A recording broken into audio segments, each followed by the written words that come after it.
You want to see some physical productivity? Watch Cockshot's video on unequal exchange. I feel like I've actually watched this before. Yeah, hold on. This is actually useful, chat. Chat? Taftaj says she would love to talk to you about it. Yeah, sure. Is Taftaj alt-right? Yes, Taftaj is an alt-right trans woman. Hold on. I mean, there are some of those, but she's not alt-right. We still have the question... She got banned on Twitch today? Wait, did she? For what?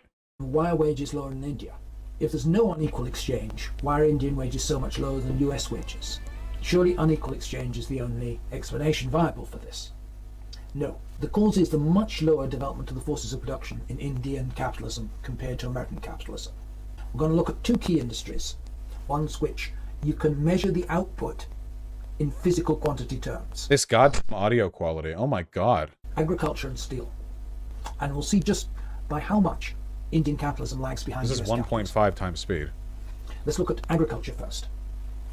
Now, although the US has a considerably smaller population than India, about a quarter the size of Indian population, it produces almost twice as much grain. And it produces 417 million tons of grain, using just under 1 million workers. India, on the other hand, produces 267 million tons of grain, using just over... Yeah, this is what I talked about with What If Alt Hist. Remember when I asked him if he felt Mexico had the same available capital for business reinvestment as America, and he went on a 3-minute rampage because he was afraid that I was calling him racist? 42 million workers. One agricultural worker in India produces on average 6.3 tons of grain. One in America produces 438 tons of grain. So the value created by a year's farm labor. How is grain defined here? What? I think the numbers here are reliable. Not an agricultural expert. The US is roughly 70 times what a year's farm labor will create in 69. The Indian economy. It's a large-scale capitalist industry in both cases. But American capitalism is 6.7 times as productive, and therefore an American... How do we define USA here? Produces 6.7 times as much value. If Indian and US steel are sold on a third market, let's say in Egypt, they'll both sell for the same price. 1 ton of US steel and 1 ton of Indian steel have the same value. The US steel contains about 1/6. Value is not determined by the actual duration an individual worker spends. It's determined by the labor time that's socially necessary. And if too much labor time is spent making things using... Yeah, I don't disagree with this. Though it is worth pointing out that this simplified description kind of breaks down when you're taking a look at specialized goods that are only made in a given country. So, for example, there are probably literally thousands and thousands of different types of widgets or toys or pieces of technology that are exclusively made in China, or we know, for example, like the microchips or superconductors or whatever are made in Taiwan, you know. And then when you take a look at like the relationship between the production of these things relative to the wages of the people making them, yeah, semiconductors, yeah, thank you. So it's like, obviously, there's going to be influence based on the relative efficiency of the modes of capital production in a given country versus another. But I think it's pretty clear, like, no matter how you slice it, productivity, like output or like individual contribution, however you want to go by it, is definitely not the sole determiner of wage. You would have to ignore reality to believe that. Does that make sense? Is anyone following what I'm saying? Yes? Okay. We're on Taftaj? Yeah, what did Taftaj want to talk about again? Wait, Taftaj says it's a 1-day ban, so I can talk soon, but not tonight. Oh, never mind then. You're not on Twitch, though? Well, yeah, but she's... I'm not on Twitch, but isn't she saying that she would want to stream on Twitch? Like she would want to monetize their interaction for clout? I can't fault that, guys. It's not like I'm having conversations when I'm off stream. Yeah, I think that's reasonable. Why does Taftaj not have a blue name? Because Taftaj made an account like 10 minutes ago. What was I saying? Yeah, anyway. So basically here, can we do like can we like summarize this in a way that people find interesting? Hold on, let me see if I can. Okay. World map. We're gonna cap this off with a quick little paint stream, okay? You know how we do. Let's get a nice high resolution drawing, whatever, map, you know. Nice. Ooh, that's good. That's a good one right there. There we go. Oh yeah. Oh yeah, get the crack pipe? I don't need a crack pipe.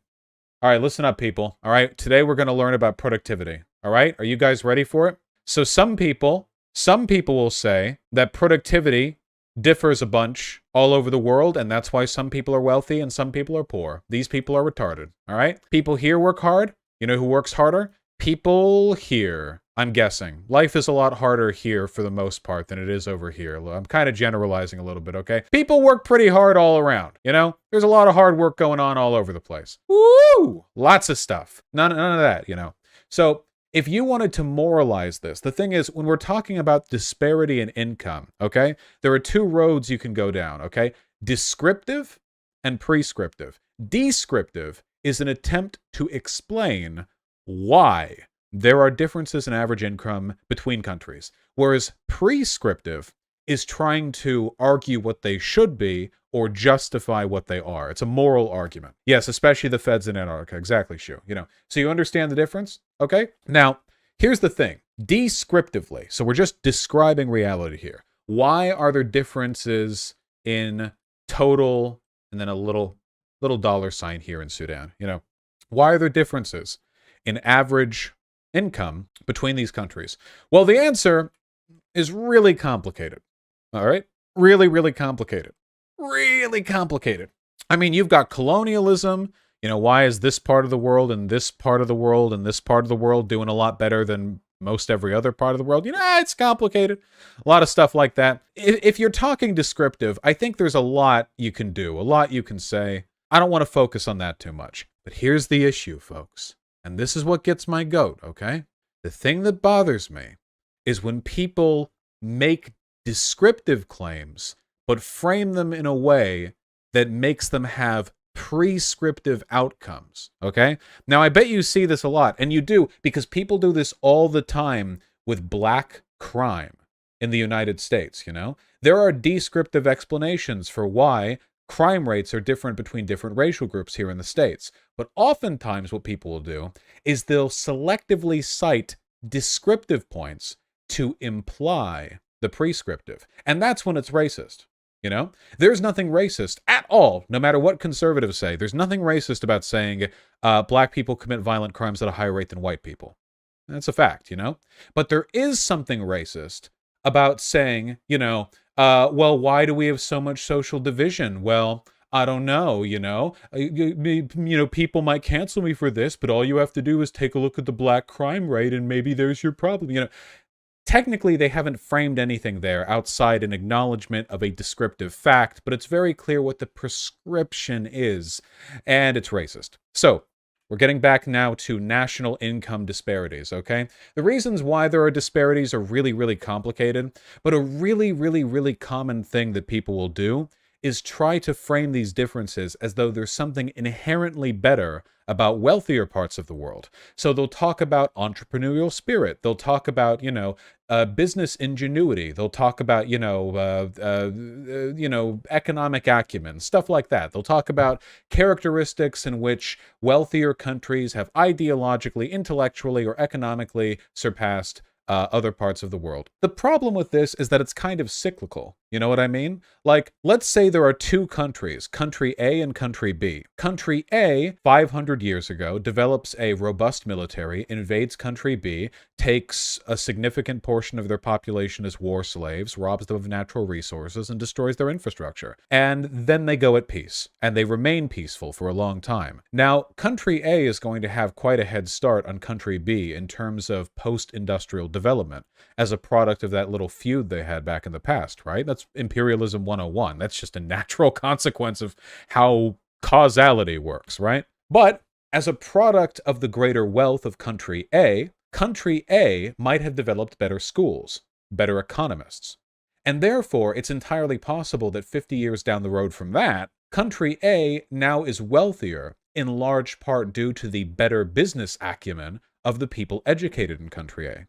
Now, some people might look at this and say, oh, well, if country B wanted to do well, maybe they should have more of a spirit for entrepreneurial investment. Maybe they should be more economically educated. And you know, that is descriptively true. If they had those things, they would be better off. But by framing it that way, you've implied the reason they don't have those things is because of some failing on their part, as opposed to just worse starting circumstances. You know? And that's the problem that I have with this question as to different countries having different levels of productivity. Because the way it's framed is this, well, why do people in China make so little money? It's because they're less productive. And descriptively, if you're taking a look at like the total economic output of the country or the per person output in a variety of industries, that can be true. But it does imply some things, doesn't it? A little bit? I mean, a little bit, right? Because you could fairly apply this to racial differences here in the US and point out correctly that black people, on average, are less productive than white people, even if you normalize total hours worked. But why do you think that is?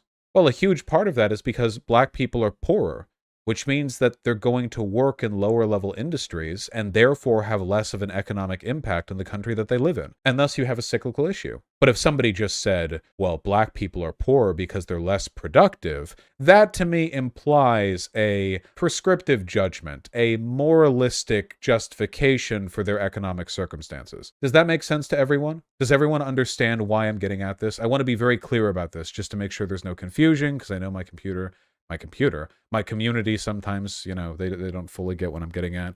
There's nothing descriptively wrong about saying X country is less productive than America. But depending on how it's phrased, you know. Okay, just making sure.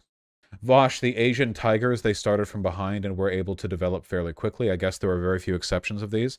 It's totally possible. Rapid industrialization and like economic growth is possible. I think it's easier with a couple of things. First of all, it's easier when you're a small country because it means that you have a sort of tighter control over what's going on at your borders. America is a big country. I mean, wow, America is a big country, you know.